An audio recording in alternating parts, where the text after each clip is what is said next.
Hello there, heroes. I'm the Orange Ranger, and I'm back with another toy review for you. This, as you can see, is the Power Rangers Lightning Collection Zeo Blue Ranger figure. I'll let you know that I picked this up as part of a deal that Gamestop was having that I believe extends through the middle of May. Information on the screen now. But basically, Power Rangers action figures, most of the older Lightning Collection figures, none of the stuff that's really brand new or up for pre-order, was reduced to basically $19, $18.99. And actually, another review that I'm going to have coming out to you soon, I also was able to pick up the Psycho Red Ranger, Lost Galaxy Red Ranger 2-pack for $19, which is obviously a significantly larger discount. And I'll be reviewing that for you, like I said, but I figured we would start with the single figure here, and that is our friend Rocky, Zeo Ranger 3 Blue. And as usual, we're going to start out with the box here, and it maintains that really excellent box design for the Lightning Collection. You can see a lot of the figure there. The blaster, the sword, the questionable human head, which we'll talk about in a minute, hands, the figure itself. There's an effect part that you can kind of see sticking out from the covering, but there's that.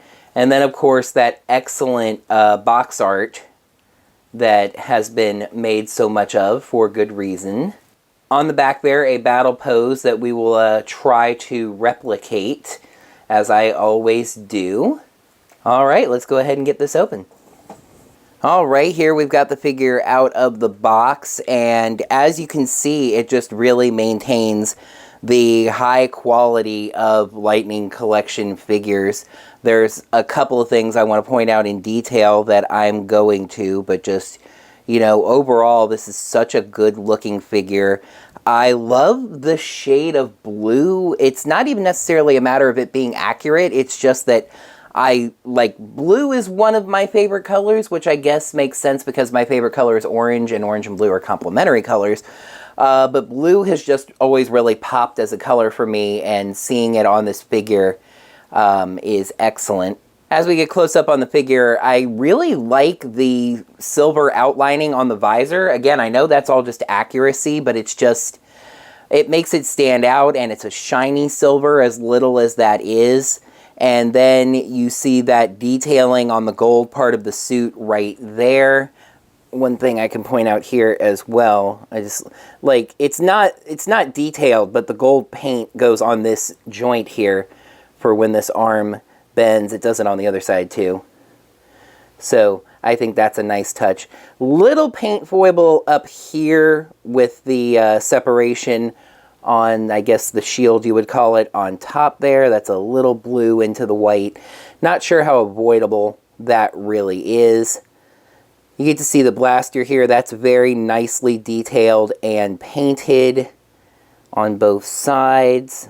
The buckle is nicely done with the different shapes and everything. I don't know if this is where his sword goes when he's not using it. I just happened to notice that out of the box, he comes with the gun hand that has the finger extended. So I was like, okay, he'll hold the gun there. I guess I could put the sword in his other hand. Hang on. Not sure how fond Rocky is of using a sword in his left hand, but nonetheless, there you go. The effect part is very, very similar to the one that comes with Nate, the Beast Morpher's Gold Ranger. I checked, it's not exactly the same shape, but it's extremely similar. Also, I have a little bit of trouble getting the sword through it. You might be able to see there, it's only in there just a little bit. I think it might be intended to go all the way down. Well, maybe no, not that far, because it's not that big, but yeah. The sword is bendy because it's a very thin piece of plastic, so it doesn't slide through that effect part very well at all. Not that the effect parts are really the biggest end-all be-all of this collection, obviously. You would be surprised how difficult this shot was to set up.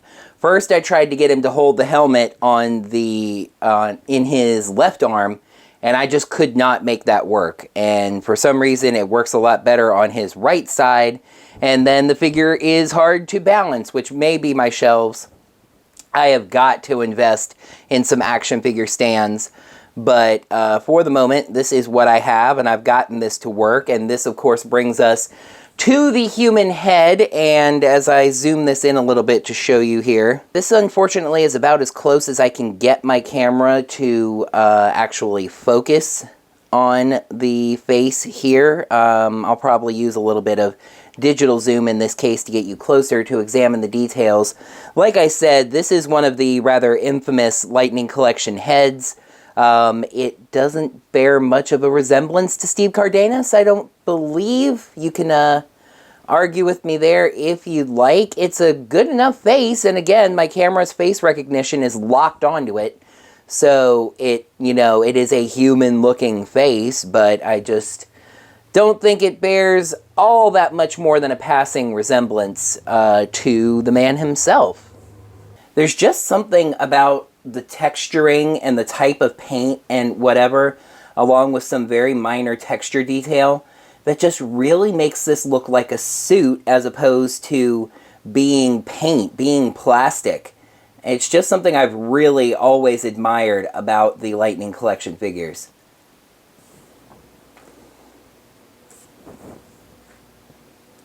Not too shabby, I think. I think this was actually one of the easiest figures to get into its back-of-box pose, which speaks very well to its posability. I've always kind of felt like the picture on the back of the box is done with a prototype, which makes sense if you think about it, because they wouldn't have the actual figures out while they were producing these boxes. And sometimes the prototypes don't have the exact same posability as the actual marketed figures. In this case, I think you can get him into that general pose, and it works out pretty well. Obviously, I highly recommend this figure, especially if you can get a deal. Lightning figures are going for about $25 now, but again, GameStop has them on sale for $19, I believe, for the next 2 weeks or so. I think they're definitely worth picking up at that price, and especially the 2-packs, like my next toy review is going to be. That's a steal to get that at that price. So make sure you tune in next time for my review of the Psycho Red Ranger Lost Galaxy Red Ranger 2-pack. But this is the Zeo Blue Ranger, Zeo Ranger 3 Blue. I highly recommend this figure, especially if you are a fan of Zeo, if you like the way their suits look.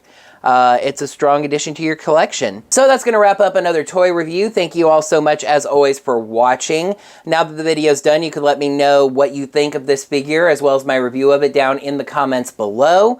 And while you're down there, make sure you smack that thumbs up button, sorry Rocky, to let me know that you enjoyed this video. Make sure you're subscribed to see all of my videos. Make sure you ring the bell, get your notifications set up. Toy reviews, as I often say, are posted kind of at random, so it's good for you to have your notifications on to find out when I post these reviews. And if you have any interest in supporting my channel financially to help me get figures like these, you can check me out on Patreon or Ko-fi. Until next time, heroes, may the power protect you.